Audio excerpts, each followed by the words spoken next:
Year 1850 को दिखाते हुए इस मूवी का स्टार्ट होता है। वहीं पर हमें एक राइटर दिखाया जाता है जो कि काफी फेमस था। वो राइटर इस जगह का नहीं था बल्कि वो यहाँ पर किसी से मिलने आया था। वो राइटर एक घर के डोर पर नॉक करता है, लेकिन उस घर में जो लेडी रहती थी वो उस राइटर को वापस जाने के लिए बोलती है क्योंकि वो समझ रही थी कि शायद वो कोई कस्टमर होगा। लेकिन वो राइटर उस लेडी को अपने बारे में इंट्रोड्यूस करवाता है कि मैं एक राइटर हूँ, ना कि कोई कस्टमर। वो लेडी फौरन समझ जाती है और दरवाजा खोलकर उस राइटर को अंदर बुला लेती है। वो राइटर इस घर में इस लेडी के हस्बैंड से मिलने आया था और इस लेडी के हस्बैंड का नाम थॉमस था जो कि एक बूढ़ा इंसान था। यहाँ पर वो राइटर उस बूढ़े आदमी यानी थॉमस से कोई स्टोरी सुनने आया था, लेकिन जैसे ही वो राइटर थॉमस से मिलता है थॉमस उसकी इंसल्ट करने लगता है कि क्या तुम पागल हो, इतनी दूर से सिर्फ मुझसे मिलने आए हो। लेकिन वो राइटर थॉमस के गुस्से को इग्नोर करता है। वो थॉमस को कहता है कि मैं आपके पास एक कहानी सुनने आया हूँ। यहाँ पर वो राइटर थॉमस को पैसों की ऑफर भी करता है कि अगर आप मुझे वो कहानी सुना दें तो मैं आपको अपने सारे पैसे दे दूंगा। ये कहते ही वो राइटर थॉमस के सामने अपने सारे पैसे भी रख देता है, लेकिन थॉमस इस ऑफर से साफ इनकार कर देता है और वो उस राइटर को कहता है कि तुम जाओ और गवर्नमेंट हिस्ट्री चेक करो, वहाँ पर तुम्हें वो कहानी मिल जाएगी। लेकिन वो राइटर थॉमस को कहता है कि मैंने वो रियल स्टोरी आपके मुंह से सुननी है, ना कि किसी गवर्नमेंट हिस्ट्री को चेक करना है। ये बात सुनकर थॉमस को राइटर पर गुस्सा आता है और वो उसे वहाँ से जाने के लिए कहता है। साथ साथ थॉमस ये भी कहता है कि मैं कुछ भी नहीं जानता। ये बात सुनकर वो राइटर अपसेट होकर वहाँ से जाने लगता है, लेकिन जो थॉमस की वाइफ होती है वो राइटर को वहाँ से जाने नहीं देती, वो उसका रास्ता रोक लेती है। थॉमस की वाइफ राइटर से माफी भी मांगती है उसके हस्बैंड के बिहेवियर पर। थॉमस की वाइफ राइटर को कहती है कि तुम उसकी किसी भी बात का माइंड मत करना, क्योंकि उस स्टोरी के बारे में थॉमस ने आज तक किसी को भी नहीं बताया, इवन मुझे भी नहीं। और यहाँ पर थॉमस की वाइफ खुद थॉमस के पास जाकर उससे रिक्वेस्ट करती है कि वो अपनी स्टोरी सुनाए और उस इंसिडेंट के बारे में जो उनके साथ पेश आया था। तो फाइनली थॉमस अपनी वाइफ की रिक्वेस्ट सुनकर स्टोरी सुनाने के लिए एग्री हो जाता है। दूसरी बात ये है कि वो लोग काफी गरीब थे, उन्हें पैसों की जरूरत भी थी, इस वजह से भी थॉमस को मानना पड़ता है। थॉमस उस राइटर को अपने पास बुलाता है और उससे कहता है कि मैं तुम्हें सिर्फ उतनी ही स्टोरी सुनाऊंगा जितनी तुम बर्दाश्त कर सकोगे, क्योंकि ये कोई आम बच्चों की कहानी नहीं थी बल्कि ये काफी दुखी कहानी थी। थॉमस बताता है कि ये मेरी लाइफ का एक ऐसा इंसिडेंट था जिसने मुझे चेंज कर दिया। और अब थॉमस अपनी कहानी सुनाना स्टार्ट कर देता है। ये ईयर 1820 होता है। ये उस वक्त की बात है जब समंदर में व्हेल का शिकार किया जाता था। अब क्योंकि व्हेल का ऑयल काफी महंगा था इसीलिए उसका शिकार किया जाता था। उस वक्त काफी लोग व्हेल के ऑयल का बिजनेस किया करते थे और ये चीज उनमें कोई नॉर्मल नहीं थी, बल्कि लोगों को तो व्हेल का शिकार करने का, उसका ऑयल निकालने का बहुत ज्यादा क्रेज था। इवन लोग इस बात पर बेट भी लगाया करते थे कि जितने भी शिप समंदर में जा रहे हैं उसमें से ज्यादा ऑयल कौन सा शिप लेकर आएगा। वहीं पर हमें एक पर्सन दिखाया जाता है जिसका नाम होता है ओवेन। ओवेन जो कि एक कंपनी के लिए काम करता था। ओवेन की एक वाइफ भी थी, इसका मतलब ये था कि वो अपनी लाइफ में बहुत खुश था। ओवेन जिस कंपनी के लिए काम किया करता था उनका काम भी ये था कि वो व्हेल्स का शिकार किया करते थे। जाहिर सी बात है ये कंपनी भी ऑयल हासिल करने के लिए ऐसा किया करती थी। ओवेन उस कंपनी के हेड से मिलता है। वो ओवेन को बताते हैं कि इस बार हम समंदर में व्हेल का शिकार करने के लिए अपना सबसे एक्सपेंसिव शिप भेजने वाले हैं। वो लोग ओवेन को कहते हैं कि उस शिप का ऑफिसर हम तुम्हें बनाकर भेजने वाले हैं। ये बात सुनकर ओवेन काफी अपसेट हो जाता है क्योंकि इन लोगों ने ओवेन से प्रॉमिस किया था कि नेक्स्ट टाइम तुम ही कैप्टन बनोगे, लेकिन उन लोगों ने अपना वादा पूरा नहीं किया क्योंकि वो तो कैप्टन किसी और को बना रहे थे और जिसको वो कैप्टन बनाना चाहते थे उसका नाम जॉर्ज था। जॉर्ज असल में कंपनी के एक ऑनर का बेटा था। इस बार भी कंपनी के वो हेड्स ओवेन से प्रॉमिस करते हैं कि हम नेक्स्ट टाइम तुम्हें ही कैप्टन बनाएंगे। अब क्योंकि ओवेन एक काबिल इंसान था इसीलिए उसकी सैलरी बढ़ा दी जाती है और इसीलिए ओवेन उनकी ये बात मान लेता है और वो उन लोगों को कहता है कि मुझे रिटर्न फॉर्म में दो कि नेक्स्ट टाइम तुम मुझे ही कैप्टन बनाओगे। फिर हम देखते हैं कि ओवेन अपने सफर पर जाने के लिए तैयारियां वगैरह कर रहा था।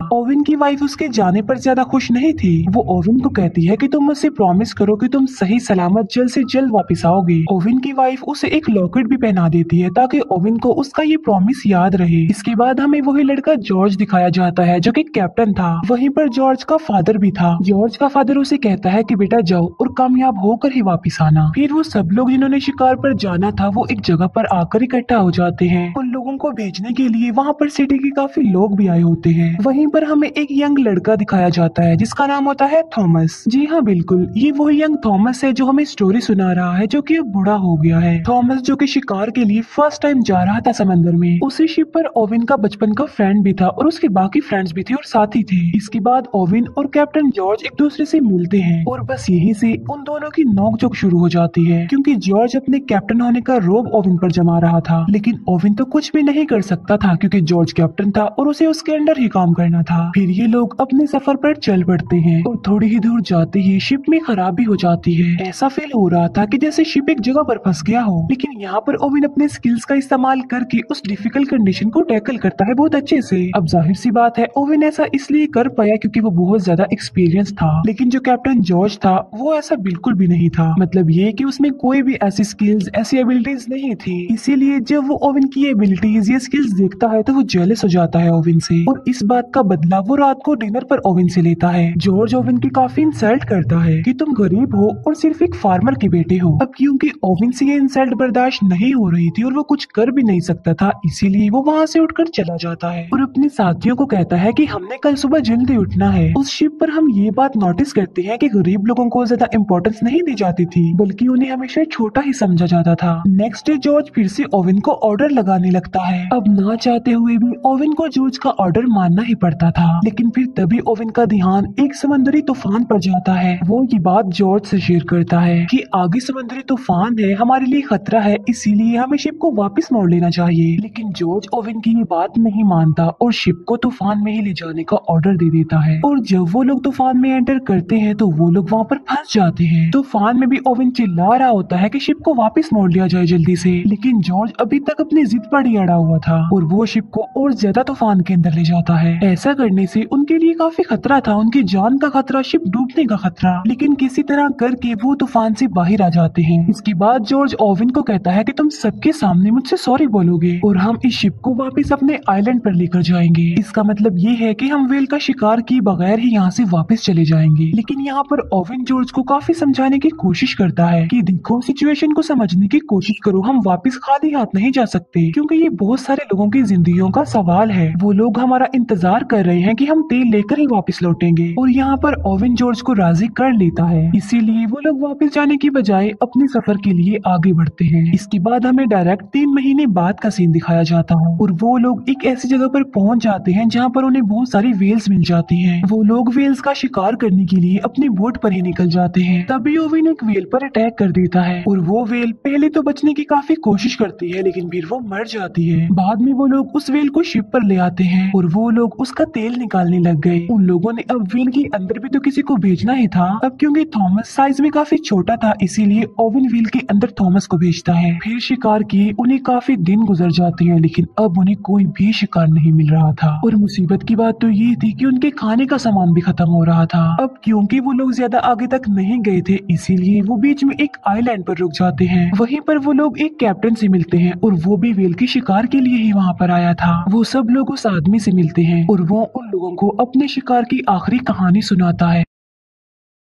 वो बताता है कि हम समंदर की बिल्कुल बीचों बीच आ गए थे जहाँ पर उनका सामना समंदर की सबसे बड़े व्हेल से हुआ और वो व्हेल बहुत ज्यादा लंबा और बड़ा था जिसे ग्रेट व्हेल कहा गया है। लेकिन ग्रेट व्हेल ने उनके शिप पर अटैक कर दिया जिससे उनका शिप डिस्ट्रॉय हो गया, जिससे कैप्टन का एक हाथ और एक बाजू टूट गया और उसके बाकी साथी भी मर गए। लेकिन वो लोग उसकी बातों को सीरियस नहीं लेते। वो सोच रहे थे कि ये कोई मनगढ़ंत कहानी सुना रहा है, इसीलिए वो कैप्टन वहाँ से चला जाता है। लेकिन अब इन लोगों के दिल में लालच आ गई थी कि हमें भी उस जगह पर जाना चाहिए जहाँ पर वो ग्रेट व्हेल है। इसके बाद वो उस लोकेशन पर जाने के लिए आगे बढ़ते हैं। फिर हमें डायरेक्ट 14 महीने बाद की कहानी दिखाई जाती है और इतना ज्यादा सफर करने के बाद फाइनली वो उस जगह पर पहुंच जाते हैं जिसका उस कैप्टन ने इन लोगों को बताया था और जहाँ पर वो ग्रेट व्हेल था। वो सब लोग अपने अपने हथियार लेकर, बोट्स लेकर उस जगह पर जाने लगे। अभी वो लोग आगे बढ़ ही रहे होते हैं कि ओवन की बोट पर कोई अटैक कर देता है जिसकी वजह से वो लोग बोट से गिर जाते हैं और यहाँ पर वो लोग फर्स्ट टाइम अपनी आंखों के सामने इतना बड़ा व्हेल, वो ग्रेट व्हेल देखते हैं। ये बिल्कुल वैसा ही व्हेल था जैसे उस कैप्टन ने स्टोरी सुनाई थी, लेकिन वो ग्रेट व्हेल फिर वहाँ से जाने लगी। लेकिन ओवेन के जो बाकी साथी थे वो अभी तक बोट में ही बैठे हुए थे, इसीलिए मौके का फायदा उठाकर वो एक व्हेल पर अटैक कर देते हैं, जिससे वो व्हेल को तो मारने में कामयाब हो जाते हैं। लेकिन उन्हें ऐसा करता देख वो ग्रेट व्हेल देख लेती है, इसीलिए वो सीधा आकर उनकी शिप पर ही अटैक कर देती है, जिसकी वजह से शिप डूबने लगती है। जॉर्ज भी बोट में बैठा हुआ ये सब कुछ देख रहा था, इसीलिए वो उस व्हेल को वहीं पर छोड़कर वापस अपनी शिप की तरफ आने लगता है। अब क्योंकि उनका शिप डूबने लगा था तो इसीलिए जॉर्ज सबको ऑर्डर देता है कि वो शिप को छोड़ दे जल्दी से। वो सब लोग अब बोट्स में आ गए और जितना भी खाना पीना उनके हाथ लग गया था वो उसे ले लेते हैं। इसके बाद नेक्स्ट मॉर्निंग हम देखते हैं कि वो वहाँ से निकलने के लिए समुद्री मैप को देख रहे थे, लेकिन उन लोगों का वहाँ से निकलना अब काफी मुश्किल हो गया था, क्योंकि वो लोग फिर से एक समुद्री तूफान में फंस चुके थे। इसी तूफान में ओवेन का बचपन का फ्रेंड भी काफी इंजर्ड हो जाता है। अब आहिस्ता आहिस्ता दिन गुजरने लगे। ओवेन अपनी जख्मी फ्रेंड की मदद किया करता था, जबकि ओवेन के बाकी साथियों को वो सिर्फ बोझ ही लग रहा था और कुछ नहीं। इसके बाद हमें एक महीने बाद की स्टोरी दिखाई जाती है, जहाँ पर इन लोगों के पास अब खाना भी खत्म हो गया था। उनकी हालत इतनी ज्यादा खराब हो गई थी कि अनकरीब वो मरने वाले थे। लेकिन तभी उनकी एक साथी को जमीन नजर आ जाती है, इसीलिए उन्हें थोड़ी तसल्ली हो जाती है और वो उस जमीन की तरफ जाने लगते हैं। अभी वो लोग बस किनारे तक पहुंचने ही वाले होते हैं कि ओवेन को वहाँ पर कुछ फील होता है, और वो कोई और नहीं बल्कि ग्रेट व्हेल थी,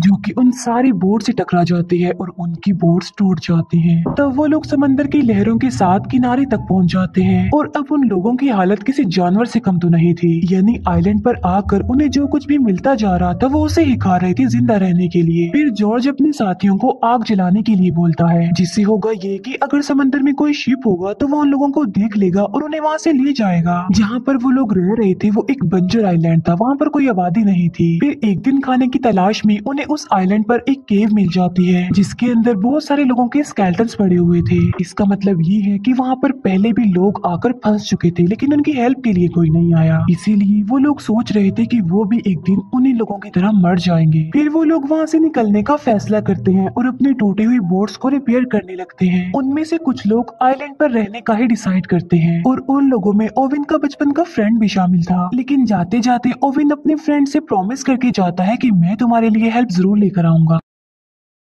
फिर इसके बाद हमें 48 दिन बाद की कहानी दिखाई जाती है, और उन लोगों का काफी बुरा हाल था। खाए पिए बगैर वो लोग बहुत मुश्किल से ही जिंदा थे। और फिर हमें दिखाया जाता है कि उनका एक साथी मर जाता है। तब ओवन का एक फ्रेंड उसकी डेड बॉडी को समंदर में फेंकने वाला था, लेकिन फिर वो लोग एक काफी अजीब चीज डिसाइड करते हैं। वो डिसाइड करते हैं कि हम इसको फेंकेंगे नहीं बल्कि हम इसको खा लेंगे। अब क्योंकि ऐसा करना तो उनके लिए काफी मुश्किल था, लेकिन इसके अलावा उनके पास और कोई ऑप्शन भी तो नहीं था। सब लोग इस बात की वजह से काफी अपसेट भी होते हैं, लेकिन जिंदा रहने के लिए अब उन्हें कुछ तो करना ही था ना, क्योंकि वो एक ऐसी सिचुएशन में फंस गए थे कि वो बिल्कुल बेबस थे। इसीलिए वो अपने उस फ्रेंड को खा लेते हैं, और कहानी फिर वापस से प्रेजेंट टाइम में आ जाती है, जहाँ पर हमें बूढ़ा थॉमस दिखाया जाता है। जहाँ पर थॉमस काफी दुखी था कि उन्हें अपने ही साथियों की डेड बॉडी को खाना पड़ा। लेकिन तभी ओवेन की वाइफ भी वहाँ पर रोती हुई आ जाती है। वो अपने हस्बैंड की दुख भरी कहानी सुनकर और ज्यादा दुखी हो गई थी। फिर वो थॉमस को कहती है कि इसकी आगे की स्टोरी सुनाओ। फिर उस इंसिडेंट के बाद एक महीने बाद का सीन दिखाया जाता है, जहाँ पर ये लोग अभी तक समंदर में फंसे हुए थे और वहीं पर भटक रहे थे। अब क्योंकि भूख की वजह से उनका काफी बुरा हाल था, इसीलिए वो मजबूर होकर सरवाइव करने के लिए आपस में ही एक गेम खेलते हैं, जिस गेम में अगर कोई हार जाता था तो उसे मार दिया जाता था, और बाद में वो सारे साथी मिलकर उसे खा लेते थे। फिर एक दिन वो कैप्टन जॉर्ज हार जाता है। जॉर्ज अपने कजन को गन देकर कहता है कि तुम मुझे शूट कर दो और मुझे मार डालो, लेकिन जॉर्ज का वो कजन उसे शूट करने की बजाय खुद को ही शूट कर लेता है और बाकी लोग उसे खा लेते हैं। फिर एक दिन उन्हें फिर से वही ग्रेट व्हेल दिखाई जाती है। तब ओवेन उस व्हेल पर अटैक करने ही वाला होता है कि तभी ओवेन उस व्हेल की आंख देख लेता है, इसीलिए ओवेन उस व्हेल पर अटैक नहीं करता और वो भी वहाँ से चली जाती है। फिर काफी दिन बाद एक शिप दिखाया जाता है, और उस शिप के लोग जॉर्ज की बोट को देख लेते हैं, इसीलिए वो लोग उनकी हेल्प करते हैं। और जब शिप का कैप्टन ये देखता है कि बोट में इंसानी हड्डियां पड़ी हुई हैं, तो वो काफी शॉक्ड रह जाता है। और वो बोट जिसमें ओवेन और थॉमस थे थे वो तो दूसरी बोट से अलग हो चुकी थी। ओविन और थॉमस का काफी बुरा हाल था, वो मर रहे थे। लेकिन फिर तभी ओविन की नजर एक शिप पर पड़ती है और वो हेल्प के लिए उस शिप को बुला लेते हैं और फिर इस खतरनाक सिचुएशन से वो बाहर आ जाते हैं। फाइनली उन लोगों को बचा लिया जाता है और कुछ दिनों बाद उन्हें उनके घर पर लाया जाता है, जहाँ पर सिटी के लोग उन लोगों को देखकर काफी हैरान रह जाते हैं क्योंकि उन्होंने तो एक्सपेक्ट किया था कि ये तो कब से ही मर चुके होंगे। वहीं पर ओविन की वाइफ भी उसके लिए वेट कर रही थी। ओविन की वाइफ जल्दी से उसके पास आती है और वो दोनों मिलते हैं। फिर उसी दिन ओविन और थॉमस मिलते हैं, जहाँ पर ओविन थॉमस को निशाने के तौर पर अपने वेल पिन दे देता है। इसके बाद कंपनी के लोग ओविन और जॉर्ज को बुलाते हैं उनसे स्टोरी सुनने के लिए जो उनके साथ समंदर में बीत चुका।